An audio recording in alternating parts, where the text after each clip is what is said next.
ఈ సన్యాసాశ్రమంలో ఇప్పుడు సన్యాస దీక్ష తీసుకున్న వాళ్ళు చూస్తుంటే ఎక్కడున్నా అక్కడ ఎంతోమంది కనబడుతున్నారు కదా. వీళ్ళందరికీ కూడా ఉన్నది శుద్ధ చైతన్యము, పరమాత్మ స్వరూపము, అందరూ అన్ని జీవుల్లోనూ సమభావంతో చూడాలనేదే కదా సన్యాసం తీసుకున్నాం అంటే, అదే కదా. మరి ఈ సన్యాసాశ్రమంలో వచ్చిన వాళ్ళు మన ధర్మాన్ని గురించి గొప్ప చెప్పడం మానేసేసి పక్కదాన్ని విమర్శిస్తూనే పోతుంది. దాని వల్లనే వాళ్ళు పేరు తెచ్చుకుందాం అనుకుంటున్నారా, లేకపోతే వాళ్ళు మన ధర్మం గురించి గొప్పదనం చెప్పడం వాళ్ళకి తెలియక, లేదా దీనిలో వాళ్ళకి జ్ఞానం లేక? మీరు బాగా చెప్పారు. ఇప్పుడు మన ధర్మము మన తత్వం అనేది ఉపనిషత్తులు ఆధారం, మూలాధారం. ప్రస్థానత్రయం అనేది ఉపనిషత్తులు, బ్రహ్మసూత్రములు, భగవద్గీత మూడింటి ప్రస్థానం. ఇది జ్ఞాన తపస్సు. ముందే చెప్పాను మీకు జ్ఞానయోగం. జ్ఞానయోగం చెయ్యాలంటే ముందు మీరు శారీరకంగా, వాచకంగా, మానసికంగా సంసిద్ధులై ఉండాలి. అది చాలా కష్టమైనది. క్షురస్యధార నిశిత దురత్యయ, రేజర్ హెడ్జ్ మీద నడిచినటువంటి అలాంటి మార్గం అది. కానీ దానికి ఎవరైతే యోగ్యత పొందుతారో వారికి రెడ్ కార్పెట్ అయిపోతుంది, అది సింపుల్ అయిపోతుంది. కానీ అది సంసిద్ధత కాకుండా జ్ఞానంలోకి వెళ్తే కష్టం అనిపిస్తుంది. అప్పుడు ఏం చేస్తారు, షార్ట్ కట్ మెథడ్స్ వచ్చేస్తాయి అన్నమాట. లాంగ్ టర్మ్ కోర్స్ చేయలేవు, లాంగ్ టర్మ్ నీకు ట్రైనింగ్ లేదు, short term course, short term training అంటారు.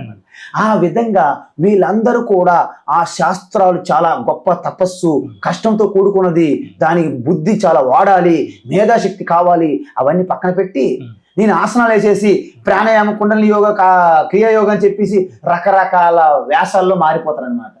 శబ్దజాలం మహారణ్యం చిత్త భ్రమణ కారణం అన్నట్టు వీరు అడ్డ మార్గాలు ఎంచుకునే మార్గంలోనే చాలా మంది సన్యాసులు అయిపోతారు. అవేంటి, రెండే అవగలరు మనుషులు. మీరు ఏదైనా సాధించలేదు జీవితంలో, ఒకటి పొలిటీషియన్, రెండు గురువుగా మారిపోవు సన్యాసులు. దేనికి పనికిరాని ఇద్దరు రెండు చేయగలరు సొసైటీలో. అయితే రాజకీయ నాయకుడు, లేకపోతే ఒక గురువుగా మారిపోవడం. ఒక 10 సంవత్సరాలు ఎక్కడ కనిపించకుండా వెళ్ళిపోయామనుకోండి, తర్వాత గడ్డాల మీదలు అని పెట్టుకుని వేషధారణ మార్చుకొని వచ్చేస్తే గురువు. కొంతమందిని మభ్యపెట్టి బుల్లి కొట్టించేసి నా ఏవో పెద్ద సెన్సేషనల్ బ్రేకింగ్ వైరల్ చేసుకొని అఘోరి, లేడీ అఘోరి, జెంట్ అఘోరి, హిజ్రా అఘోరి అన్ని రకరకాల అఘోరీలు పెట్టించుకొని తిరగచ్చు.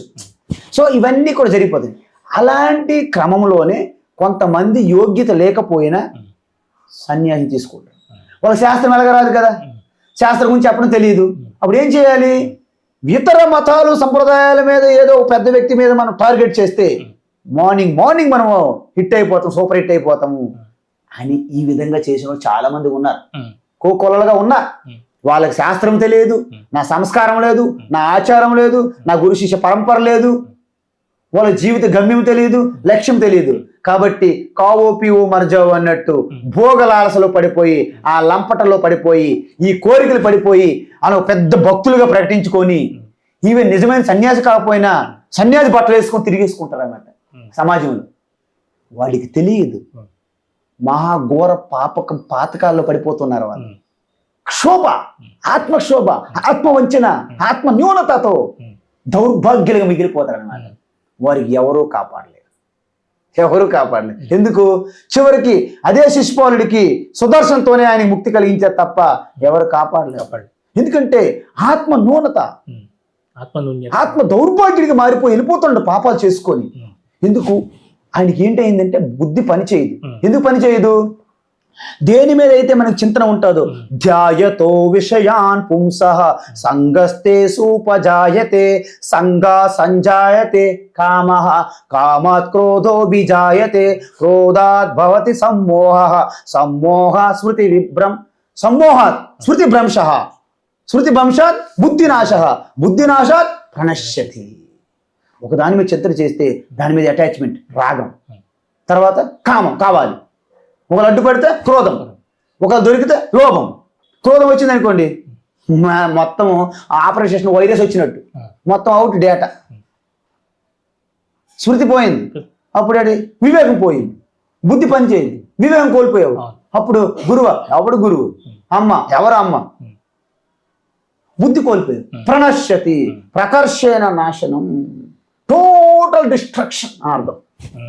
సో ఈ విధంగా సన్యాసులు అందరూ, అందుకే కాషాయాంబరం నిజంగా ఒక్కరోజు సన్యాసిగా జీవిస్తే 100 అశ్వమేధ యాగాలతో సమానం స్వామి శివానంద మహారాజ్ చెప్పారు. గురుదేవ్, శివానంద గురుదేవ్. అందుకే సన్యాసి ఈజ్ నాట్ సులభం. చాలా మంది అంటారు మేము ఆల్రెడీ మానసిక సన్యాసులమే అని. అది నిజం కాదు అని చెప్పారు గురుదేవ్ శివానంద. ఎలా గుర్తించాలి గురువు గారు డూప్లికేట్ ఒరిజినల్? డూప్లికేట్ ఒరిజినల్ అనేది మనం నిర్ధారించడానికి మనం లేదు. ఎందుకంటే మీరు ఎప్పుడైతే సన్యాసిగా మీరు అయితే తప్ప ఎదుటి సన్యాసి గుర్తించలేవు. మీరు ఎప్పుడైతే ఆ ఆత్మతత్వంలో జీవించి ఉన్న జ్ఞాని అయితే తప్ప ఎదుటి జ్ఞాని గుర్తించలేవు.